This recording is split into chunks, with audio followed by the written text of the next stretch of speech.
So I'm just gonna go ahead and start writing stuff and just talking to you guys. So first, you might have heard of Switzerland because they're on a lot of goods. Like they just got the big cross, you know, Swiss Army knife. I've seen some Switzerland backpacks in here, and I got a graph for you guys. This one's diversity. Excuse my handwriting, it's just baby mode. And this one's unity. There's one here, and there's one here. How many of you think this one's the U.S.? Anybody? No. You wouldn't think that, the melting pot? No. This is not. This is the U.S. This is Swiss. They're very diverse. About 20% of them are foreigners. They don't, they claim you Swiss residency because you only have to live there for like 90 days and you're instantly a resident or something like that. But anyway, yeah, U.S. is not as diverse as Switzerland. They have 4 languages, like 60% of it's German, and the others like French, Italy, or Italian, and Spanish. Switzerland is gridlocked by, this is just a poorly drawn Switzerland right here.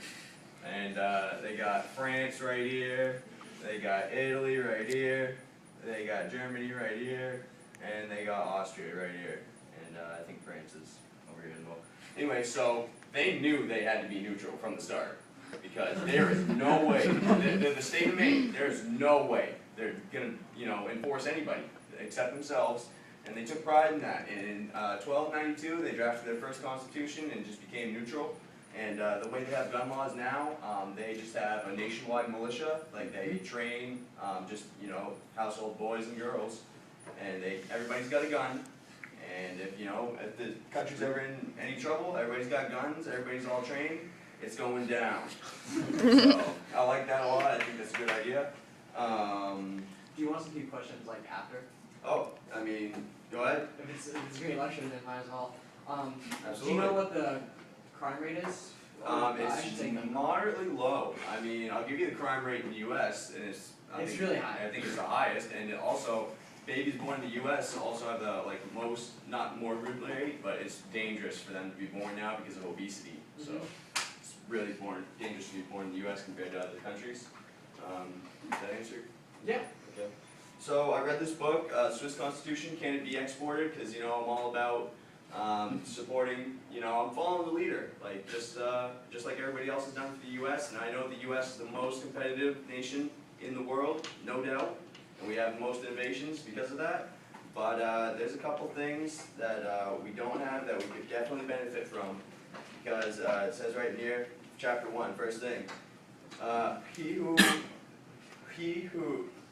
who will not study history, like those who only study history, are forced to repeat it. And it's absolutely true. You can follow a leader, you can do your own thing, but more likely than not, people just like you have done the things you're going to do with your life. So, I'm not going to say I'm limiting anybody. I'm not going to get all philosophical on you guys. I'm just going to try and state facts. And another thing is, so the way education works in Switzerland is they learn to negotiate from a really young age. So, they say jaw is better than war, so, they just talk everything out with their children, and that's how their education works, and works really well, and everybody, kind of gets along and takes pride. They are champion recyclers, 95% of their stuff gets recycled.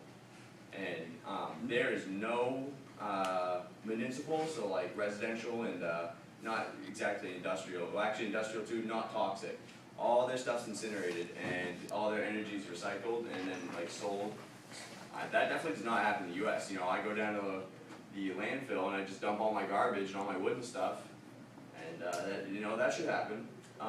As for energy, Switzerland does a lot of hydroelectric energy. They do tidal, and they do just river, and then they do nuclear energy for 30%. But for my career, I think I'm really going to focus on hydroelectric energy. I'm an economics renewable energy major, so I think that's why I decided to take up Switzerland, because it's the greenest country on earth, and so I take pride in that.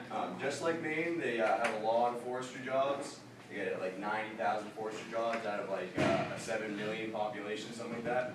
But what's most important about the Swiss government is that everything is run by the state, or cantons as they're known. The cantons are the ones who made the federal government, and I agree that that is the way that an economy should work. I think everything should be done by the state, and every state should be like its own country, and then the federal government can come in when the cantons or the states have their own disputes and stuff, and do federal grants. Like in the 70s, Switzerland was huge with federal grants. They did like 30% of revenue in the cantons was federal grants, right? And the U.S. wasn't as high with federal grants. But come 2008, when everybody's got to get bailed out because they didn't, back in the 70s, Switzerland was in good shape. They were spending federal grants. They could, they were saving while they could, instead of when they had to. And so we had a big recession because of that. Another thing about Switzerland is that, they're just really open-minded over there. I mean, Forbes rates it as like three of their cities the best places to live on earth. It's Bern, Geneva, and Zurich, and I would highly recommend visiting there. Like, let alone you probably won't be able to speak to anybody because it's all German and Italian and French, stuff like that. But just the most beautiful place on earth. The water that comes out of taps is just like bottled mineral water, except 500 times cheaper. And the air you breathe is just gonna, it's like they got the Swiss Alps right there, and it's just one big plateau with a lot of forest in it and just lakes and stuff. It's not by any bodies of water, it's just gridlocked by land, or not gridlocked, but surrounded by land. And one of my favorite quotes when I was reading this book, probably one of my favorite quotes about education ever, is that an educated man is one who can entertain somebody else, entertain himself, which is harder, and then entertain a new idea, which